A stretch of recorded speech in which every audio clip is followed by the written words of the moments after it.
Vouloir comprendre ce que c'est Nest.js, c'est un peu comme arriver en plein milieu d'une série de 1000 épisodes, assister à une scène random où il y a un parfait inconnu qui est cité comme impliqué dans une histoire qui est parfaitement incompréhensible pour toi. Tout le monde est choqué et toi t'as juste envie de dire les gars, je peux comprendre, ou tu cliques sur un tuto et ça te balance des termes genre Nest.js c'est un framework modulaire, scalable, robuste, c'est-à-dire modulaire, c'est-à-dire scalable. Du coup ce que je vais faire dans cette vidéo, c'est que je vais replacer l'outil dans son contexte en faisant un bref récapitulatif de toute la stack sur laquelle il est construit. Et ensuite, je vais très rapidement présenter ses principales fonctionnalités. Avant de poursuivre, petit disclaimer, moi j'ai pris connaissance du framework là il y a à peu près une semaine. Donc pour ceux qui connaissent le concept de build-in public, ça c'est un peu du learn in public, si on peut appeler ça comme ça. Donc évidemment, je peux faire des erreurs. C'est pas le cours d'un ninja, d'un OG du back-end. Si tu veux ça, je pense qu'il y en a plein sur internet. Encore mieux, si tu veux pas faire d'erreurs, t'as la doc de Nest.js directement en référence. Ce que j'essaye moi de faire ici, c'est d'apporter la perspective de quelqu'un pour qui c'est nouveau, pour qui c'est frais dans la tête, qui vient juste de buter sur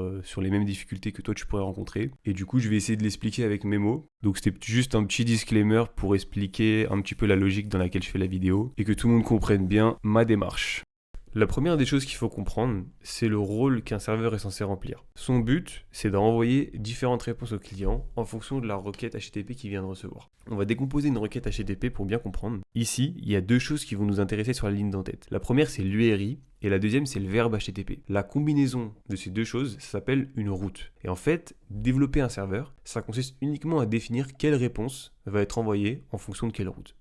Pour faire ça, tu le fais à l'aide de Node.js qui te fournit un accès au système de network en te passant un objet avec lequel toi tu peux formuler tes réponses. Évidemment, tu peux le faire, ça fonctionne très bien. Maintenant, il faut tout préciser. Donc, il va falloir que tu précises le statut, il va falloir que tu précises tout un tas de choses à la main et ça peut très rapidement devenir compliqué.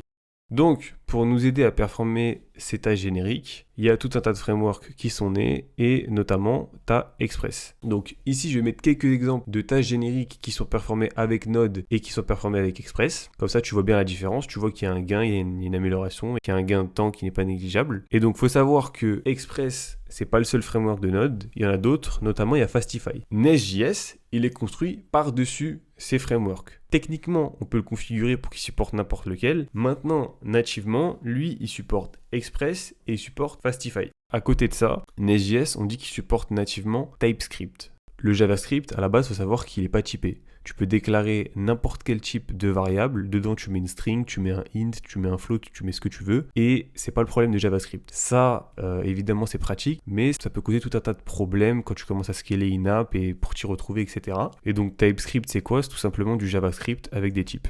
Mais alors, du coup, pourquoi on te dit que Nest.js est modulaire, il est scalable, il est robuste, etc., etc. Pour comprendre ça, il va falloir expliquer un petit peu comment ça fonctionne. Alors, dans Nest.js, il y a trois concepts fondamentaux qu'il faut comprendre. C'est les contrôleurs, les providers et les modules. Les contrôleurs dans Nest, c'est eux qui gèrent les requêtes HTTP qui arrivent sur le serveur et qui sont chargés d'envoyer les réponses appropriées. Pour créer un contrôleur, il suffit d'ajouter le décorateur contrôleur juste au-dessus d'une classe. Un décorateur, c'est une fonction qui va annoter et qui va modifier le comportement des classes pour y intégrer les fonctionnalités spécifiques du framework. Donc ici, le décorateur contrôleur, il transforme cette classe-là en contrôleur. On peut décorer les classes, mais on peut aussi décorer les méthodes. Par exemple, à l'intérieur d'un contrôleur, il y a la possibilité de décorer chaque méthode de la classe avec des verbes HTTP.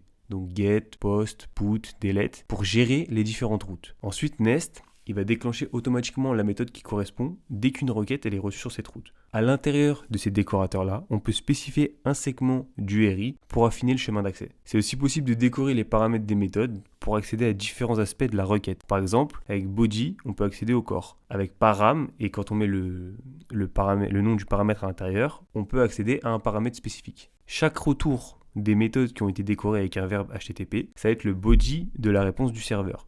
Et ça, pareil, tout est géré automatiquement par Nest.